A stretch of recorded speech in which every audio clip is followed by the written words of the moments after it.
Welcome back to the Lucky 7's podcast. Hey guys, we had a great time with the last podcast. We're here to bring you guys more news about sports, and we're really excited. We're excited for this one. Very excited. One reason we're really excited about this is because we have a special guest here, varsity basketball player, drummer. This kid's amazing. His name is Amari Powell. All-around star. It's a pleasure to be here. Thank you guys for having me. Oh, thank you for coming. Thank you for coming. We really appreciate it. We got a lot to talk about today. A lot. Let's start out, as always, with the scores from yesterday. Faith, you want to start us off? I'd love to. So, in the MLB, the Astros beat the Athletics 6-3. Miguel Andujar, Yankees legend, and J.D. Davis both went 3 for 4 in the loss. So, they couldn't really pick their team back up. The Yankees beat the Padres 8-0. Soto, Judge, Stanton, and Torres all with home runs. Mm-hmm. That's just huge for the team, you know. And Pirates slayed the Braves 11-5. Bailey Falter had a shutout through 7 before giving up a 3-run homer to Acuna. But they still hung on to win. We also have the Tigers beating the Blue Jays 6-2. And also along with that, the Nationals beating the Mariners 6-1. Mm-hmm. And the Royals, who have been having a great year this year, they dominated the Rays 8-1. And the Brewers rip apart the Red Sox in a 7-2 win. I mean, the Dodgers can't avoid a loss last night as they fall 9-6 to the Reds. Ohtani, that huge contract, going hitless. De La Cruz and Stevenson also hitless. So stars for both these teams really just weren't feeling it yesterday. Mm-hmm. Giants absolutely demolished the Mets 8-7. Patrick Bailey with a huge grand slam in the 8th, and Matt Chapman with a ridiculous throw for the final out. Okay, and then the Twins beat the Rangers 3-2. Orioles beat the White Sox 6-4. And the Rockies beat the Phillies 3-2 in the 11th inning. Ezekiel Tovar, who we talked about on the last podcast, had 2 home runs in this game against the Phillies. He went 4 for 6. Obviously, he went to the 11th inning, so got more opportunities, including the walk-off single to win the game. I mean, guys, that kid's really blossoming into a star. You guys can see it. He's been amazing recently. Absolutely. I mean, from what we've seen. Along with that, the Guardians actually have just destroyed the Angels 10-4. We had Jose Ramirez with 2 home runs, just a stellar game. Ridiculous from him. Along with that, Braxton Garrett shutting out the Diamondbacks as the Marlins win 3-0. And he pitched a complete game. Pitched all 9 innings in that one. Great job. That's huge. I mean, you don't see that a lot in today's game with the pitch count and everything. A lot of pitches thrown, but he kept it under and he was able to, shut that game out. An amazing job from him. Oh, and now we're going to talk about the WNBA a little. Matt, last podcast, we were talking about Caitlin Clark maybe being washed, apparently. 0-4. And now they have gotten in the win column with a big win against the Sparks, 78-73. Yeah. Clark in the 4th had 2 big threes, but also she only had 11 points on the night and shot 2 for 9 from beyond the arc. It wasn't. I was watching the game and she did amazing. She had 2 great threes to end it off, but she really was not good for the rest of the night. And really, this was a team win from the Fever. They had 3 people over 15 points. None of them were Caitlin Clark, so can't really say this was Caitlin Clark's win. All right, so Matt and Amari, I have a question. We talked about this last podcast a little bit. Do we think Caitlin Clark is washed? I think there's a lot of attention on her. With media and everything, in today's game, you have a lot of eyes on her and a lot of pressure that comes with that. You look at a guy like LeBron who came into the league. He had guys looking at him in high school. I mean, he was just the prodigy. Caitlin Clark, similar idea where there was such high expectations. Then again, I think that she and her team have not been performing to the level that she's expected, to be performing at. And I think that's holding, it's shown, right? And, I feel like she has some time. The season's still early on. She has time to turn things around and really show what she can do. But the same Caitlin Clark that we saw in college is not showing right now. Well, also watching the games, you could tell her teammates don't have the same respect for her that they did in college. They have respect for her and they will give her the ball in the clutch moments, but it seems like she's asking for the ball all the time, and her teammates seem to have more of a tendency to score the ball themselves instead of passing it to her. And you could just sense some tension with the team because she's been struggling and she wants to be great because she has so many fans in attendance, and her teammates want to do their thing too, and it just creates kind of a tension with the team, and they have to figure that out. if they want to be And successful. Amari was talking about the LeBron comparisons earlier. LeBron in his first year was absolutely stellar out there, had a great year. And Caitlin Clark really isn't showing like any No. crazy stuff. I'm not saying she's having a bad year, but like she's not having a LeBron-esque rookie season. LeBron carried that terrible team to a very good record. And Caitlin Clark, I mean, 1-5, she's not really doing it for them. Shot 2 for 9 from 3 yesterday. That's just Not a great game. Hey, we'll see what the rest of the season holds for her. It's really early, but we'll see. I'm excited to see the rest of her career. All right, let's move on to the Eastern Conference Finals in the NHL, where the New York Rangers beat the Florida Panthers in overtime, 2-1, to tie the series at 1 apiece, going back to Florida. That was an electric game out there. And then in the NBA Western Conference Finals, the Dallas Mavericks beat the Minnesota Timberwolves in a thriller. 109. We will have a lot to say about this later in the episode. Yeah. That's a main focus because what a game out there. 2 great games last night in the playoffs. It was fun to watch. Yep. So now we'll talk about college baseball. So the SEC, ACC, and Big Ten conference semifinals are tonight, and the finals are tomorrow. The ACC tournament has been absolute chaos, so you might want to tune in. Oklahoma and Oklahoma State play tonight for the Big 12 championship. Big rivalry there, both Huge Oklahoma rivalry. schools.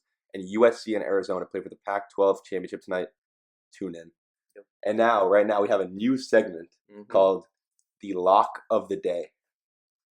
Would you like to start, Matt? I would love to start. So I have 2 locks today, actually. Okay. But I'll only say one of them for time. Celtics -7.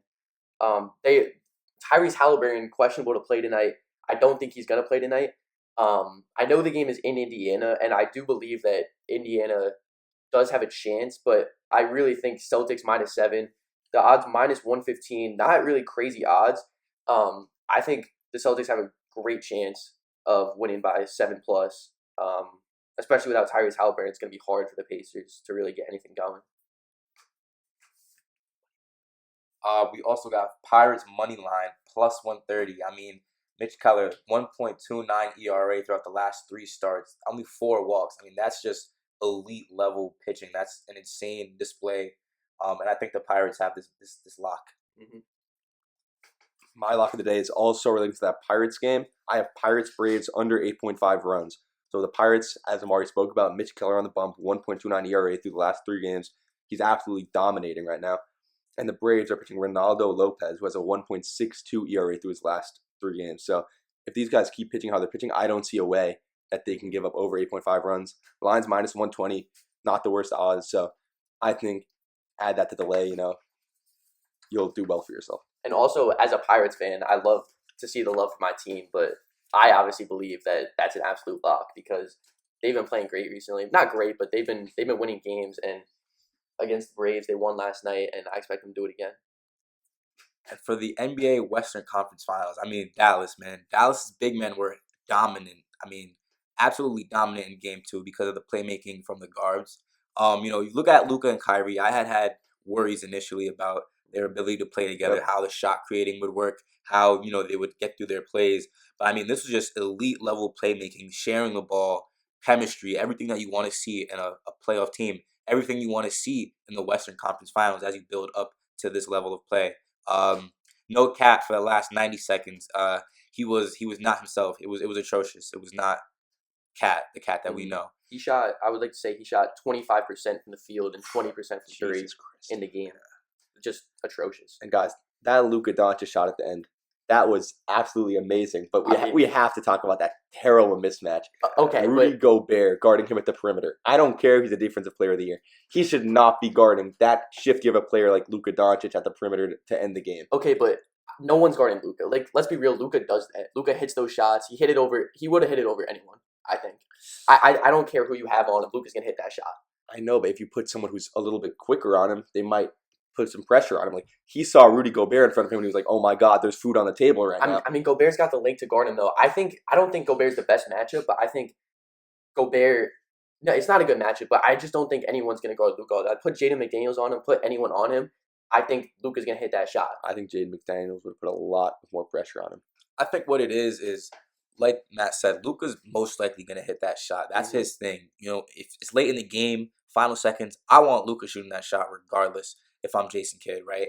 The thing is, I feel like putting McDaniels or somebody on him, it might do better than what Gobert did. It might serve, it might put a little bit more pressure. But at the end of the day, I still think Luka's gonna hit that shot because he wants it, and that's his thing. 100%.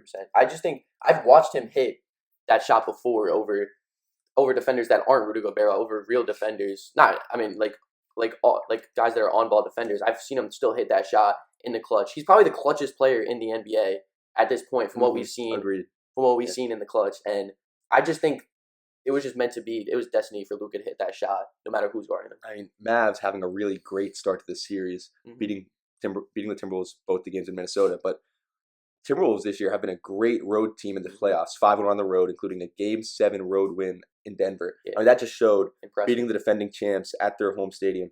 That just shows like you can't count this team out yet at all. I mean, 5-1. You're looking at what is that better than 80%, 83.3. 83.3. I mean, I like those odds for them going into Dallas. I don't think Dallas is a better team than Denver. So I think if they're able to win in Denver, I don't see why they can't win in Dallas too. Win both games and make this back to a 2-2 series, and then it's anyone's game. All right, guys, I have a question for you too. So, if Kyrie and Luka keep scoring how they're scoring, could you put them in contention for one of the better offensive backcourts ever? I mean, it's a great question because, watching these guys play right now, it definitely is a valid argument. Yeah. The thing about them being the best backcourt ever, I look at guys like Steph and Clay, right? And I mean, in their prime 2016 Warriors, I mean, nobody was stopping them. It was incredible seeing them. But what made them so good was Steph Curry is a very underrated defender, on-ball defender, off-ball defender, very good defender, and Clay was locked down 3-and-D.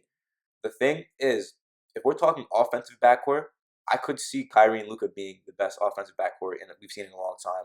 But in terms of a backcourt in general, I would say that there's some guys that even played back in the day that were stronger offensive and defensively, and they make up for that balance. Yeah, of course, that defense with those two, you're not going there to watch defense. You're going there to see just pure straight buckets from those two. Absolutely. I mean, I do think though they've been getting better. I talked about this last podcast. They've been getting better defensively. Luka was locking up some guys. He was locking, and I think it's just the effort. I think they have more effort because they've heard that they need to be good defenders because they're the two guards, so they have to be good on-ball defenders as the two guards in the team.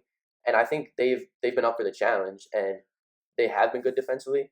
I do think the reason that Steph and Clay to me are a better backcourt is because they played together their whole career, and they really built that chemistry.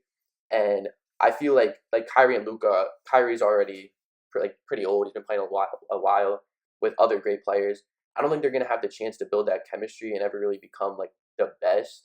But they've been just fun to watch this playoffs, and they've really been electric. And if they keep playing like this, they're gonna win the championship easily. Wait, no, I'll let you speak. No. Please speak first. Please speak. Speak first, right now. Okay. So, Anthony Edwards, the star guy for the Timberwolves, 21 points, 7 assists, 5 rebounds. Not the worst, but 29.4% from the field and 28.6% from 3. Is he okay? Well, what's going on with him? The thing is, he's walking up the court. He looks unhealthy. He's wincing. He's walking up the court. When he gets the ball, he'll either just shoot it or pass it. He's not really trying to go to the basket. And he just looks tired. Like, he just looks like he's hit a wall, and he just doesn't have what it takes. He doesn't have enough left in the tank to really play at his normal level right now. Absolutely. I mean, this is a major point. I feel like Anthony Edwards has been incredible, right, in this playoff run. But he hasn't had to guard Kyrie yet, and he's had to deal with guards that are larger, right? We're thinking about Jamal Murray, right? A guard that uses his strength, uses his size, but not the type of guard that is shifty and will run around like Kyrie, right? If you think about it, Jamal Murray and guys like that will serve better for Anthony Edwards, right? Because of his size. Anthony Edwards is much larger than someone like Kyrie. And, they utilize their strength. Kyrie, he utilizes his speed, his shiftiness, his quickness. And, Anthony has not had to deal with that yet, and it takes a lot of adjusting, and it seems like it's taking a toll on him, along with the fact that we're in the Western Conference Finals so deep. Like they're tired. These guys are tired. They're playing long minutes. They've been playing games and games and games, and I feel like it takes a toll on you, and he continues to shoot because he has that confidence in him, but it's only just showing his fatigue, if you were to say. Mm-hmm. Couldn't have said it better myself. Yeah, it's definitely worn him down. One thing I want to talk about that shows, but back to the Kyrie and Luka, the two big men, Derek Lively and Daniel Gafford, have had the two best true shooting percentages after the All-Star break in the NBA.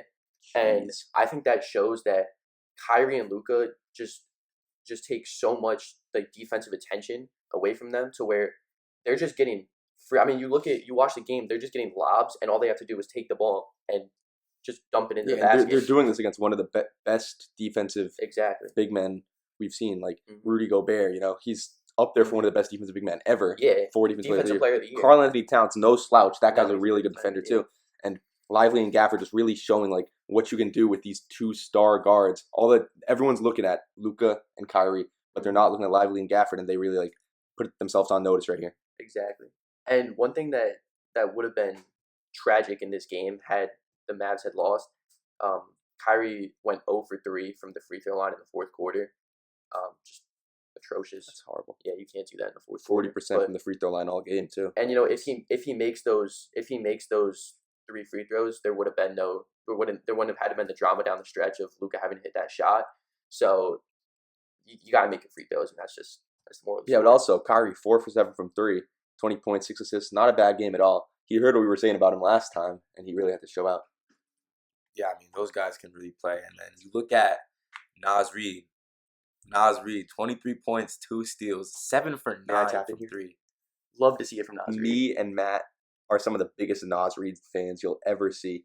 This kid is a star. We've been watching him forever, and now he's really just putting the world on notice right here. One thing, he shot 77% from 3-point line, which is 78 insane. if you round up. Especially for a big man, that's just insane. But he missed the one shot. Like, game on the line, had a 3 to win the game, and he missed it. And that's the one you need to have. It's tough. It's tough, being in that position. I know he was thinking about it all night last night, saying, if only I had hit that. But, I mean, when you hit 7 3-pointers as a big man, 6th man of the year, Jelly fam, you're Naz Reid. I would sleep well at night if I was Naz Reid. I would sleep well. And he's the reason they were in that game to start with. 23 points, 2 steals, 78% from 3-point. Yeah. He's 7 feet tall. He's a glue guy. Like he played a perfect game right there. Can't ask anything more. We got to ask more from Karl Anthony Towns. 25% from the field, 20% from 3. This guy, I've heard allegations of him being the best 3-point shooting center of all time, and he's shooting 20% from 3. That's preposterous. I'm sorry. Yeah. That just can't happen. It was just horrible. I mean, 20% from 3. It's awful. It's just bringing down the percentage, because other than that, I mean, they shot 38% from 3-point, which is not horrible. 39 actually if you round up. But if Cat's not playing, they're probably shooting like over 50%, especially from the contributions from Naz Reid. Definitely helped. And also, Anthony Edwards shot 28% from 3. So you just need more out of your superstars.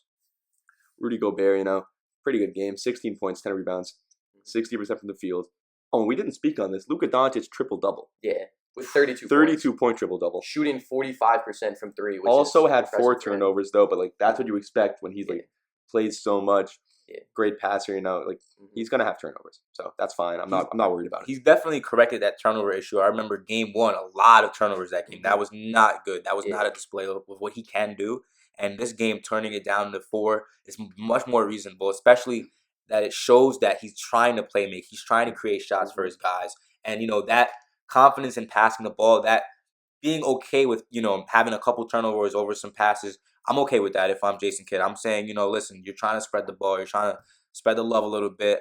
That's okay with me, 13 assists, 4 turnover ratio for Luka. The team stats in this one, really close. Both teams shot 39% from the 3-point line. Both teams had 53 rebounds. Both teams had 7 steals. Both teams had 7 blocks. Mavs had 10 turnovers. Timberwolves had 9 turnovers. A really close game in pretty much all facets. Except Mavs 49% field goal percentage, Timberwolves 41% field goal percentage. the Timberwolves just have to take better shots, and T-Wolves need to step it up. Yeah. they probably run away with that game. If not run away, but they probably win it by like 5, 6, 7. If they do shoot they just take better shots. All right. Okay, let's go on to the next game. We got the Pacers Celtics. Eastern Conference Finals. It's been a pretty good one, but the Celtics have looked pretty good, especially in Game 2. I mean, this whole series has been a rude awakening for the Pacers. After playing some really hurt teams, they're playing a healthy Celtics, and it's just really showing them what a good basketball team is. And also Tyrese Halliburton, their best player this whole playoffs. Mm-hmm. We don't know if he's going to play. So, Amari, what do you think about Tyrese Halliburton? I mean, in these Eastern Conference frauds, I think that losing Halliburton is huge, right? And it adds to the Celtics' resume of playing hurt teams. They're fraudulent. But don't get me wrong. I call them frauds because I'm a biased Knicks fan. But at the end of the day, that Celtics team is insane. Having guys like Jaylen Brown and Tatum to worry about. Then you have Derek White, an incredibly underrated player, scorer, playmaker, defender, All-star. everything you need. All-star level player. He is insane. And then you also have Al Horford, a guy a seasoned vet. He knows the game. He's been in these situations. He's gonna lead you, and an undeniably great player at the end of the day. And then let's say Kristaps were to come back. You have an incredible team right there. Drew Holiday, right? Oh my goodness, how could I forget? Yeah. Drew Holiday, best defender in the NBA, by the way, which is a nice guy to have on your team. Hey, I wish I had Drew Holiday guarding Luka. I do like that. Shot. That's why looking ahead, I don't want to look ahead too much because it's not confirmed, obviously. But both teams up 2-0 right now.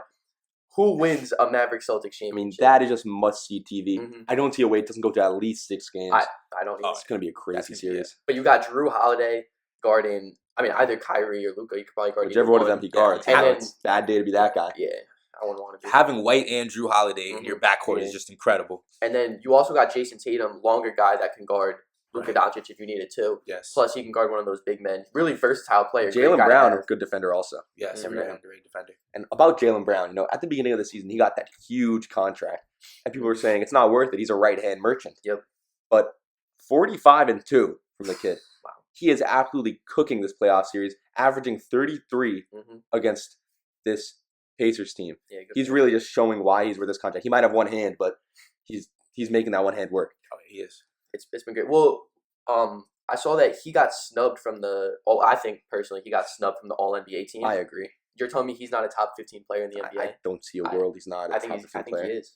And especially since the Celtics number one team in the NBA in terms of their record, and to only have one All-NBA player is kind of ridiculous in my opinion. He absolutely is All-NBA. He's shown that. He's showing that right now. And, I saw his post-game interview. I like that he's focused on these Eastern Conference Finals. He's not worried about All-NBA. That shows you that he's locked in, and that's what I would want from my players if I'm Mazzulla. All right, well, shifting a little bit. I know I jumped the gun on Maverick Celtics championship, but do you guys think that the Indiana Pacers do have a chance to pull off this comeback and go to the NBA Finals, possibly without Tyrese Halliburton? I could see it if T.J. McConnell. Yeah. T.J. McConnell really needs to deliver this rest of the series. He's been great, but he's going to have to be even better. I know, Matt, you have strong opinions about T.J. McConnell. I love T.J. McConnell. I think he's a similar player to Halliburton, honestly. I think he plays a similar role. He's just not as long, but he is a smarter and more experienced player. And I think it could actually be good to have the experience out there. But he's just not the same scorer that Halliburton is, and they really do need Halliburton. I don't think they'll be able to get it done without him. I 100% agree. I think that they don't have one guy that can step up and fill Halliburton's shoes. However, if all their guys step up, Nembhard, Obi Toppin, yeah. Like you said, McConnell, right? Siakam's got to be big. Siakam has to be huge. Siakam has to be the star. He's gonna be the guy that's gonna be the closest to filling Halliburton's role in terms of offensive shot creating. Yeah. And that's one thing that Halliburton does very well. He does create shots for his guys, very well. Very well. The thing is, like I was saying, everybody has to step up. If a couple of these guys fall short, it's not going to be looking good for the Pacers, and I don't see them coming back. Well, it's going to be in Indiana, which is a big advantage for them. They've had 7 guys averaging double digits through this playoffs, so they lost obviously one of those guys, but still having 6 guys averaging double digits. the Celtics don't even have that. No other team has that. So Guys, I have a huge question for you guys. So we know the Celtics team is great, right? We've said that before. But if Halliburton doesn't play the rest of the series, is this the most fraudulent finals run we have ever seen for the Celtics? it's the most fraudulent one I've ever seen, personally. I mean, it's not really that close. I 100% agree. I mean, you look at a guy like Jimmy Butler, who an incredible player, incredible offensive and defensive playmaker as well. I mean, everything that you need in your star player. I mean, you get past them, and then I feel like the Celtics have only faced injury, right? They've only faced beaten and battered teams, and the same could be said for the Pacers. Like I said, I'm not gonna harp on the Knicks too much, but I mean, you got Hartenstein, Mitchell Robinson, Julius Randle, Jalen Brunson at the end, Josh Hart. Like, I mean, you have Bojan. You have so many guys that are hurt and not there to perform. And this is where we are. These are the teams left. And don't get me wrong, injury is a part of the game. But at the end of the day, you can't say it's not fraudulent. Mm-hmm. All right. Well, Couldn't agree more, man. yeah. I think the Celtics are gonna win and go to the finals, even though it's obviously fraudulent. But moving on, let's talk about UFC 302. Amari, I know you're a huge UFC fan, so do you have anything to say? Dude, I'm pumped. I mean, UFC 300 was incredible. That was And then crazy. you had, wow. yeah, and you had 301 Pantoja. I mean, the UFC, Dana's been cooking lately. I mean, he's He really has, been he putting has. together some very good cards. 302 Islam 25-0. I mean, 25-1-0. Dustin 30-8. I mean, Dustin's a seasoned vet. He's been playing for a long time. He's a guy that you don't want to stand up and box with. I'm sorry, Dustin is a guy that he's dangerous, and that guillotine, you already know that's dangerous right there. Hey, we remember what Poirier did against Benoit St. Denis in UFC 299. Right. Second round, absolutely smoked him. I mean, Poirier, he can get very, very scary. But then you got a guy like Islam. I mean, training with Khabib every day. One of the best wrestlers we've seen in a minute. Ever seen. Yeah, I mean, a guy that made Oliveira look silly on the ground. I mean, He did. It's a guy like Oliveira, the most submissions in UFC history, to be able to grapple with him and stand with him. Oliveira's stand-up game is very underrated, and Islam's stand-up game also very underrated because he's so good on the ground. I mean, I believe Islam is the clear favorite to win this fight. Yeah. I think. Look at the odds, Yeah, I don't see Poirier pulling this off. But I mean, I feel like America's behind Dustin. Like everyone wants to see Dustin win. We want that. Everyone wants an underdog, Absolutely love an underdog. Yeah. Makhachev held this belt since October 22nd, 2024. 3 successful title defenses. Volkanovski fights. Really just showed he's just a great fighter. He's legit. Yeah, I mean, he's proven that he's legit. When a guy comes in and gets their belt for the first time, some people say, okay, maybe he got lucky, maybe this, maybe that. But Islam has shown that he is the real deal in this lightweight division. I mean, he has shown he's defended and he's dominated. 3 successful title defenses. I mean, he's one of the best in the UFC right now. He's had this belt for 2 years. He's not going to lose at this fight, I predict. So Amari, do you think Poirier can handle Islam's style of wrestling, or will it just overpower him? I don't think so. The only way I see Poirier standing a chance is if he's able to stay on standing and just box. Just laying around, Yeah, but it's not happening. I mean, I feel like if Islam gets him on the ground, it's going to be a domination. And Islam has been looking pretty big in his training videos, so we'll see, how they compare in terms of their size and everything. So we'll see, how they do on the ground. Listen, this fight looks like it's going to be very fun, but I think a sleeper fight on this card, a great fight, is going to be Strickland versus Costa. That's going to be so fun to watch. Yeah, that's electric. I mean, those are 2 fan favorites. Both guys that fought with Izzy, who's no longer, fighting in this division right now. I mean, I think that Strickland, a great stand-up fighter, Costa, both, a balanced guy. I think that this is going to be a great fight. I agree, man. All right. Well, moving on from that, NFL training camps just started this past week. So let's take a dive into the NFL real quick. It doesn't start for, I believe, another 3 months. So we're kind of jumping the gun on this one a little bit. Very early predictions, but yeah. But I mean, you just gotta the NFL. Personally, my favorite time of the year when football. Just sit down on Sunday night and watch some football.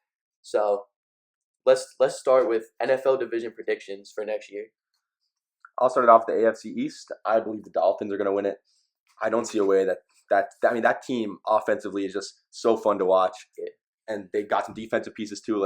I don't see a way that team doesn't win that. No, division. that team with all the speed they have on offense, I agree. I think also the Bills losing Stephon Diggs and Gabe Davis. If the Bills kept those guys, I I could have seen them competing. And also, I'm sorry, last podcast, I believe I said Adonai Mitchell You did. was going to the Bills, but it's Keon actually Keon Coleman, who was actually, I would say, a lot better than Adonai Mitchell. I But agree still have too, but still losing two Yeah. seasoned veterans like Gabe Davis and Stephon Diggs is really not good I for the still have the program. Dolphins Yeah, winning that. I mean, I had Bills, but you know, I think Keon Coleman was a huge pickup for the Bills. But at the same time, you know, I think that the Dolphins, they might end up taking it. Yeah. Mhm. All right, so let's move on to the AFC South. Mario, do you have? For the AFC South, I had Texans. I had the Texans. Yeah, I feel like they're just a strong team. Great chemistry, guys that you know they'll get in the nitty gritty. They'll battle with you, and I think that they have a lot of potential. I mean, C.J. Stroud's so young. Last year, just showing how great of a player he is. I think he's going to keep developing. All those pieces they got, they're just going to keep developing. And I don't see a way that team doesn't win. And I could see them making a sneaky Super Bowl run next year. Well, I actually think the Texans take a step back next year, and I think the Jaguars win that division with Trevor Lawrence. They just brought in Gabe Davis from the Bills. They have a great defense, and I think their defense That's a sneaky good offense. is going to take. Yeah. It's a sneaky good, and they have Calvin Ridley too. Yeah. He's probably going to be betting on himself this year. And I'm going to pick the Jaguars to win that one. Okay, now onto the AFC North. I have the Ravens winning it all. You know, Lamar Jackson, just a great guy. That whole team, honestly, just very solid. But don't sleep on the Bengals. Bengals really upsetting year last year, but like Joe Burrow is going to go back to his good form. Jamar Chase, I mean, such a talented team. I don't see a way they have two back-to-back seasons that like end how it did last year. I have the Bengals winning the Super Bowl next year. Wow. So I do have them winning that division. I think Joe Burrow. I think that duo, really that whole team. They're so LSU stacked. boys. LSU boys, the chemistry there. I think they finally get it done and they go all the way to Super Bowl. They have so much talent, and I think they finally find a way to win it all. Yeah, they are a scary team, that Bengals team right there. I mean, I think they, like you said, so talented and so hungry. Right? I see it in them. I see that. I feel like they really want it, and they could be a scary team. Because they're not young anymore. I mean, it's time where they actually have to get it done. Yeah. So I think they do get it done. And then let's move to the AFC West. I'm pretty sure we're going to have the same one, but I have the Kansas City Chiefs. I also have the Chiefs. Yeah, I mean, that you can't not have the Chiefs at this point. There's just not much. Just one of the best dynasties we've seen in a while. Yeah. You know? Remind me of the Warriors back in the day. It's kind of a similar vibe. I feel like they have the bandwagon crowd. They do. And they've just been dominant for so long. Probably even longer than the Warriors were dominant for. Yeah, absolutely. So. Okay, let's go on to the NFC East. I have Philly. I have Philly too. Absolutely. Yep, great team. Those Eagles, man. Not a lot to say. Cooper DeJean. He's going to be great. He's going to be great. Gritty, hard-nosed guy, high motor. Yeah. He's a hard worker. First one in, last one out kind of guy. Exactly. That's what you want. On to the NFC North, I have the Detroit Lions. I have the Green Bay Packers. Shout out Joey Barbuda. They are a young team out there, and I think they're gonna really take a step up. They had a great playoff run last year, and they're gonna build off that. Jordan Love, legacy year. He's the next Aaron Rodgers, the next Brett Favre. Those Packers. I mean, I can see this young team stepping up and really putting a name for themselves out in the NFL. I think it's time that they've finally stapled themselves as a contender. Yeah, I think they are a contender. Yeah, I agree. Let's move on to the South. So for the South, I have a little sleeper pick here. I have the Saints picking up Taliesin Fuaga, great O tackle out of Oregon State. How do you say it? I don't know. I'm trying to repeat it again. And the next guy, Kool-Aid McKinstry, second round pick. What a name! That guy. I mean, great name on him. Out of Bama. I think he's going to do great things with that Saints team, and I think they're going to be a sleeper team to go pretty deep in that playoffs next year. I'm excited. I have the Saints as well. I think those are two great pickups. I think that they are a scary sleeper team, and like I said, another team that can contend. It's a very competitive league that we're looking at next year, and it's fun. It's entertaining to see. I'm excited for next year. I said the Bengals, but really, there's so many teams that could win the Super Bowl next year. I had the Buccaneers repeating in the NFC South. I just think Baker Mayfield, absolute dog. I love Baker Mayfield. Love to watch him play. And he's a hard worker, and he's tough as nails. Some might say. Oh, talking about EA college football again. I'd love to use a Baker Mayfield card. Oh my God, Oklahoma Baker Mayfield, electric. He was a funny guy when he was there. Remind me of Johnny Manziel. Johnny Manziel. Yes. There you go. Talking about teams that could win a Super Bowl, NFC West, the San Francisco 49ers. They are always going to be a contender. Talk about due for a Super Bowl. They've been there twice. So due. And they still haven't won it. And there's so much talent, especially defensively. Yeah. I mean that's a team that when you lose twice, I mean the next year you can't wait till that season starts. You can't wait till you get that first guy. You're on defense. You can't wait till you get that first tackle. You just want to release all that anger, all that anticipation. And I believe Agreed. week 9. I'm not 100% sure, but I believe week 9 they play the Chiefs. And Wow. just an absolutely electric game. They want to absolutely They want to blow them out the water. destroy the Chiefs, and I think they're hungry to just to win the Super Bowl this year, and they're gonna release that anger all over the first team they play. Couldn't agree more. Okay. On to the next segment. All right, we got some college basketball hoops. early predictions. I do love some college hoops. More early predictions here. Very early predictions. Rutgers, baby. Oh my God. How about Rutgers? 2 of the top 3 players in the 2024 draft. Dylan Harper and Ace Bailey, 2 of the biggest high school basketball prospects we've seen in a minute. Those guys are superstars. 5 stars. 5 stars. Big time 5 stars. Yeah. A great class surrounding them too. They got Lathan Somerville and Bryce Dortch. Lathan is 6'9", Dortch is 6'8". Both top 150 recruits in the country as well. They also got a couple transfer guys.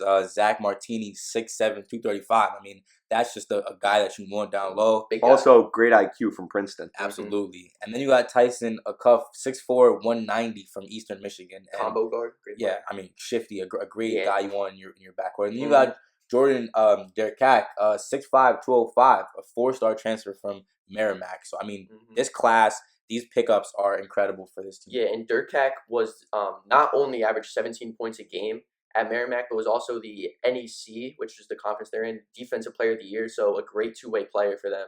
That's definitely he's gonna make a splash there at Rutgers. Absolutely.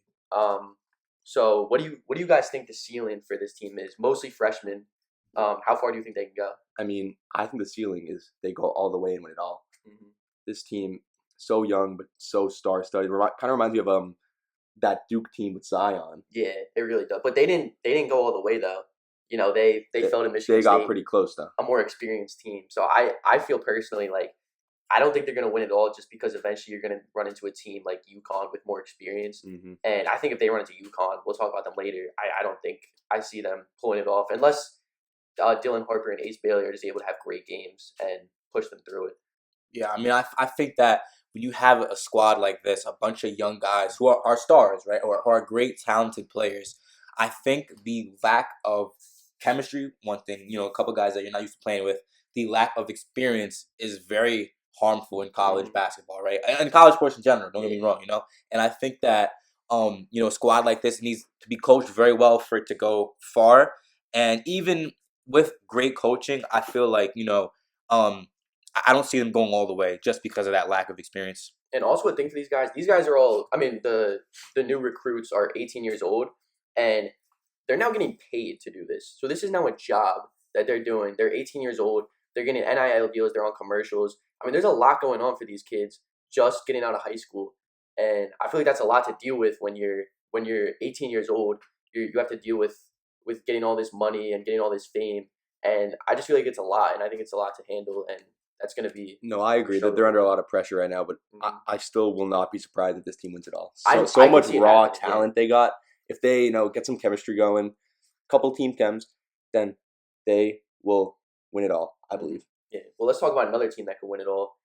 With the number 1 player in the 2024 recruiting class, better than Dylan Harper and Ace Bailey, 5-star Cooper Flagg, 6'10" forward from Maine. Then obviously Duke Blue Devils just came off an Elite 8 run. They brought 4 5-stars in.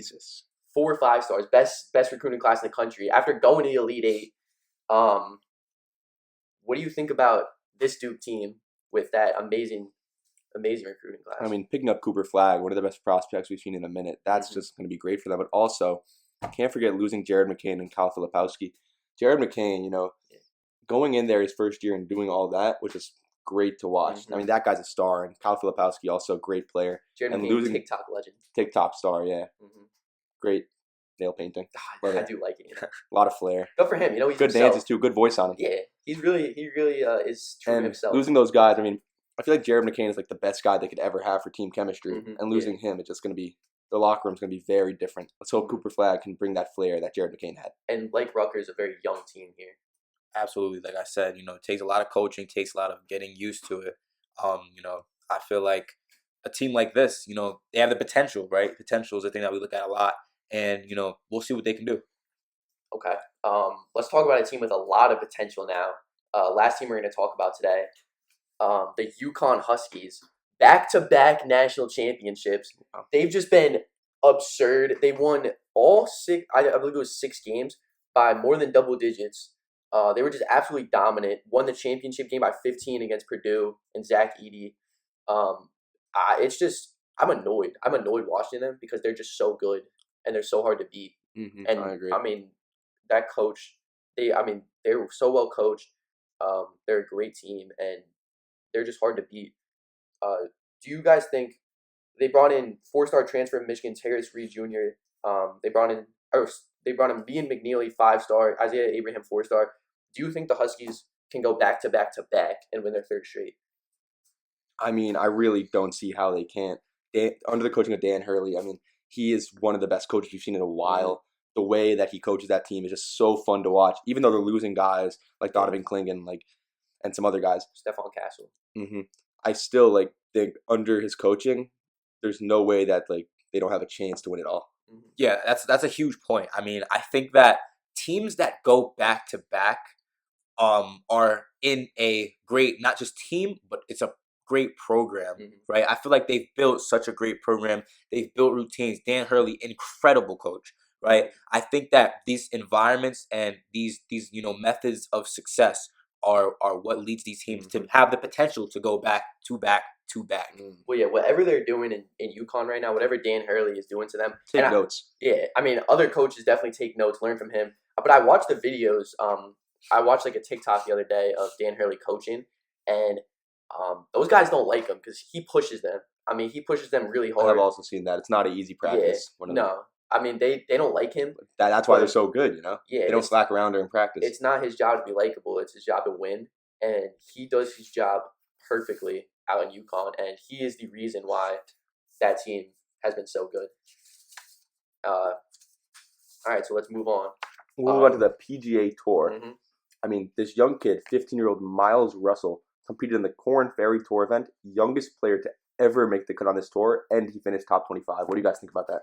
Incredible display of ability, and I mean, 15 years old. Yeah. I mean, I was playing Fortnite at 15, so it's that's incredible. I was trying to be a professional Fortnite player when I was 15 years old, so I don't know what inspired him to be there.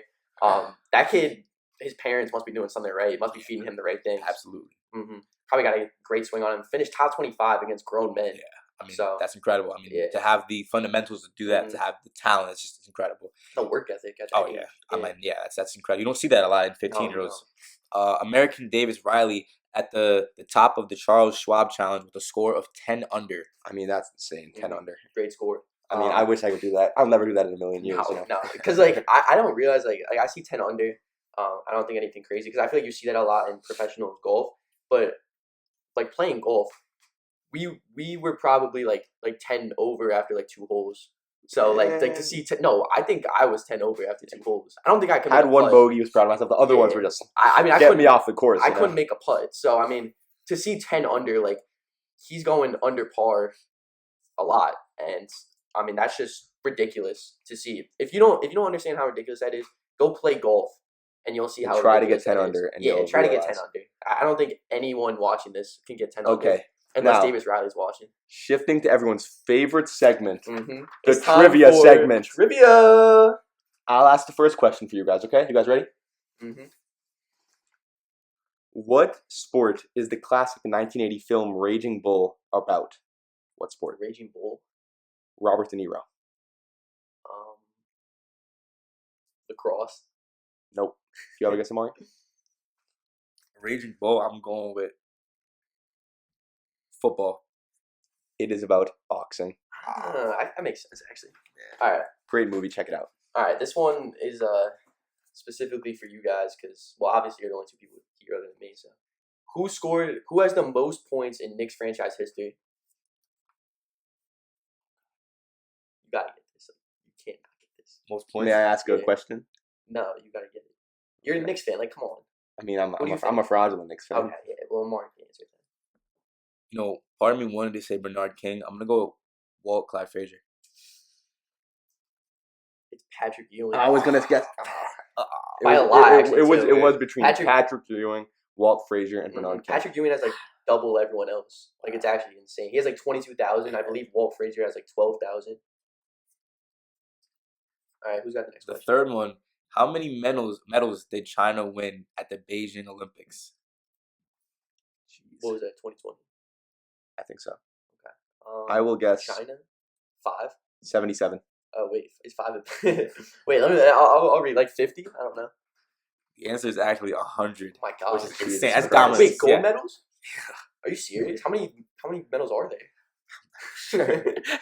I didn't even think there was 100 medals. How many sports are there? They won like every single one. Man. All right, my question. They're a dynasty. In meters, how big is an Olympic-sized swimming pool? 25. That's how wide it is. How long is it? Like how long do they swim? How long in meters is an Olympic-sized swimming not pool? with You got the width. It's 25 meters wide. 50. Correct. Oh, yeah, let's it's 50 go. by 25. Yeah, Let's go. Wow. I know my swimming. What a pull. I'm a big Michael Phelps fan. Yeah. Great One guy. of the greatest athletes of all What a time. great guy. All right. Which NFL team has the most wins ever? Is it the? I'm between two teams. Wait, which NBA team? No, NFL. Oh, Did I say NBA? My fault. NFL. Give me the San Francisco 49ers. That's not correct. Oh, can Sorry. I have one more guess? What? Shout out Joey Barbudo. Is it the Green Bay Packers? It is the Green Bay It's Green Bay, Packers. yeah. Shout out Joey. All right. So Just because they've been around for so long. But it's fine. I have a UFC trivia right here. Who has the most finishes in UFC history? See, I know Oliveira has the most submissions, but does he have the most finishes? I don't. I don't want to. No, Matt. No. I'd love you to guess Matt. Is it Oliveira? It is. Oh, Yeah, it's Charles Oliveira. Oliveira. Yeah. Let's go. There you go. All right, Steve. Hmm. See, I know my UFC. It's one thing I know. All right, this question's for Matt. Mhm. Which UFC fighter has the most KO or TKO wins? I'll give you a clue. One of his body parts was really hot. One of his. I'm between two people right now. I'm gonna go Derek Lewis. Ding, ding, ding, Oh ding, my ding. God. Like, come on. That's it. That's it right there. I'm just too good at this. All right. Who out of the people that all right, this kind of confusing question. Who has the longest odds of being drafted first overall in the NBA draft out of people that have odds to be selected first overall? Like In the NBA draft? yeah, like this NBA draft. Who has the longest odds of being drafted first out of people? That Oh, they- who has the best odds? Like No, like worst odds. worst odds to be drafted first. Yeah, like So longest. who's like the worst college basketball? No. Like I'm trying to like out of people that are gonna get drafted, like out of the people they have on the website that like they actually put with the odds, like people that are gonna get drafted. Who has the longest odds of being drafted first overall? Is it Zach Edey? That's one. All right, wait, it's actually two. The first one is Zach Edey. Let's go. Who do you think the second one is? Um, They're tied. Can you say what university he went to? It is in the state of California. UCLA? Ooh, No, not oh, UCLA. God. USC. I'm Oh, sorry. come on. Is it Bronny James? It is Bronny James. Wow. Big time name. They get LeBron if they pick him. Gotta remember that. Yeah, I would take him honestly to get LeBron. Greatest player of all time. Actually, no, second best player of all time.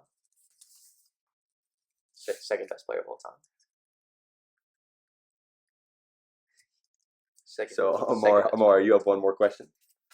LeBron's the second Let best me player hear of all time. Behind MJ. All right. So Amari, Second best. you're a big baseball guy, so this should be a layup, you know. Big MLB The Show Who guy. did Barry Bonds pass for most home runs in MLB history? gonna say Hank Aaron. That is correct. I mean, we're at Henry, Electric. Hank Aaron. Yes. Can I say Boom. we Yes. absolutely cooked on that? Because those were not easy questions. No, not at No, all. those are not easy. And it's all up here. It's a mental game. It's Yeah. all up here. Yeah. We know it. At home, make sure you played along. Play along. Come on. Hope At home, so. you did not Yeah. get those. Yeah, I'm not gonna lie. Unless you cheated on your phone. Yeah, I you mean, know. Yeah, don't do that. Don't do that. Don't do that. Okay. All right. Well, we kind of talked about this. We'll just go over it briefly, because kind of like something me and Faber both going into business. We are. Amari's going into law too. Hey, you got to know this for law too. Yeah, you got to know. We all got to know this. Economics in sports, paying college athletes. So this actually just came out the other day. Colleges now have to pay their athletes. Mhm. So they got money from the NCAA, and so it's now like pretty much a business to be playing a college sport. What do you think Mhm. about college players getting guaranteed money to play at a college? You know, I think it's a good thing that they're getting paid because, like, so much revenue is made off them, so they should get a Mhm. little bit of money. But like, it's kind of become like whatever team gives you the most money, you're gonna go there. Yeah. So like, they're not going like some players. Like, if one school offers them like 500K and another school offers them 2 million, if they like the school, that gives them 500K. If they like that like program more, but the other school's giving them 2 million, they're gonna go to the school that's giving them 2 mil. So it's kind of become like a bidding process and not really like a passion thing. And it really benefits the bigger schools. Absolutely. I mean, I see where the controversy comes from, right? I mean, guys, we're talking about 18-year-olds, some 17, 18-year-old, Yeah. people coming straight out of high school, right? And, don't get me wrong, with today's day and age with media, social media and everything, they have a lot of pressure on them, a lot of eyes watching them, right? And, I feel like giving these kids this amount of money can also come with other problems. And, the idea of it being a distraction from their academics, which is a very large problem. Yeah, I think that's the thing. It's a distraction. I feel like now you're making money to play a sport, so that makes you focus on that sport, and it kind of takes you away from your academics, and you kind of you're getting paid to be an athlete. You're not getting paid to do academics. So now your mindset is, I have to be the best athlete I can be. I don't really care about my academics because I'm making money being an athlete. This is what I'm going to do. And I think academics are so crucial at that age. And also, yeah, these kids are getting full rides to these schools. Mm-hmm. They should be blessed that they're not paying like 60,000 tuition. But I think a scholarship. I personally think a scholarship was enough. I don't think. I agree too. I don't think the whole money thing. Just, Like you're going to college for free. Which I is think they should be allowed to get deals with like brands and stuff like Nike and stuff. Yeah. But I don't think the college needs to be paying them. Because a scholarship is such a blessing in this day and age. And they're thinking like, oh, I'm getting $1 million a year. Why would I need to finish out my degree? Exactly. Yeah.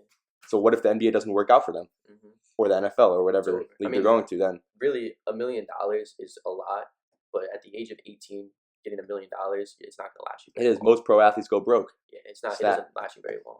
Okay, so Matt, last time we ended off on a story, so I think it's a recurring segment. It's only now. fitting. Yeah. You need to end off on this. Tell the fans this beautiful story that you came up with. Well, it's a tragedy, but it's really not. I think it's a great story. It's a tragic hero type story. You could say that. Except he's still alive, so good for him. So this story is about a kid from Houston, Texas. When he was an infant, his dad abandoned him, and he never would see his dad again. At the age of 13, he heard the last words he would ever hear from his mother. 13, the last words he would ever hear. Those words were, I don't like the look of you. You gotta go." So he left with nowhere to go. He was moving around from house to house constantly through his childhood. Even though he was staying at friends' houses, there has to be a feeling of loneliness that comes from not having one place to settle down and no one that unconditionally loves you. He had no home. Basketball became his home in his childhood because it was the only place where he felt safe, where he felt like he belonged. His junior year of high school, he became close with a kid named Jordan Leslie, who he met from a basketball camp. Jordan's mom wanted him to live with them, so he did, permanently. However, this didn't change anything for him, as basketball was his true home. He was an all-district basketball player during high school, but he didn't receive any Division I scholarship offers. So he attended nearby Tyler Junior College. He led the team in scoring and was noticed by Marquette coach Buzz Williams. He ended up going to Wisconsin to attend Marquette, and he became the 30th pick in the NFL draft to the Chicago Bulls. Now, this man is a 6-time All-Star, 5-time All-Defensive player, and an Olympic gold medalist. He isn't the most talented player, but his grit and work ethic make him a great player and have led him to the NBA Finals 2 times, and he was the best player on both those NBA Finals teams. This man's name is Jimmy Butler. Wow. I mean, this story just really shows how lucky we are to have a home and a family, and it really humbles us. Just, people go through stuff like this and still persevere, and it really just, it makes me happy, man, this story. It's just great to hear. Absolutely. I mean, I feel, hearing this, I feel very grateful. I'm blessed to, be here, to have what I have, to be here with you guys making this podcast, and, to live every day, wake up, have food, have a roof over my head. We take a lot of things for granted, I can't lie. And, stories like this remind us of how lucky we are, how blessed we are. So, to end that, I'm Amari Powell. I'm Fabian Resica. And I'm Matthew Langlois. Thank you for watching. I hope you enjoyed. Stay hungry, but also stay humble. Have an amazing day. Goodbye, Bye, everyone. Hey, see you, boys.